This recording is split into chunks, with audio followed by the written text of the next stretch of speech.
ಈ ಅಜಗರ್, ಅಜಗರ. ಭಾರತೀಯ ಎಲ್ಲ ಭಾಷೆಗಳಲ್ಲಿ ಇದನ್ನು ಅಜಗರ ಅಂತಾರೆ.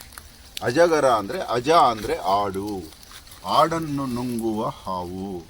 ಆದ್ದರಿಂದ ಇದನ್ನು ಗರ ಅಂದರೆ ನುಂಗುವುದು, ಆಡನ್ನು ನುಂಗುವಂತಹ ಹಾವು. ಆದ್ದರಿಂದ ಇದನ್ನು ಅಜಗರ ಅಂತ ಕರೀತಾರೆ.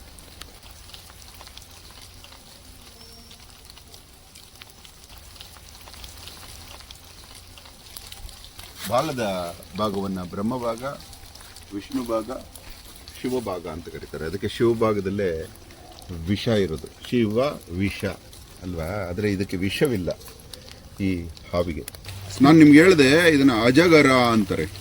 ಯಾಕೆ ಅಜಗರ ಅಂತಾರೆ ಅಂದರೆ ಅಜ ಅಂದರೆ ಆಡು, ಆಡನ್ನು ನುಂಗುವ ಹಾವು ಅಂತ. ಗರ ಅಂದರೆ ನುಂಗುವುದು ಅಂತ. ನೋಡಿ, ಅಜಗರ ಎಷ್ಟು ಚೆನ್ನಾಗಿದೆ ಹೆಸರು. ವರ್ಲ್ಡಲ್ಲಿ ಯಾರೂ ಈ ರೀತಿ ಹೆಸರಿಡೋಕ್ಕೆ ಸಾಧ್ಯ ಇಲ್ಲ.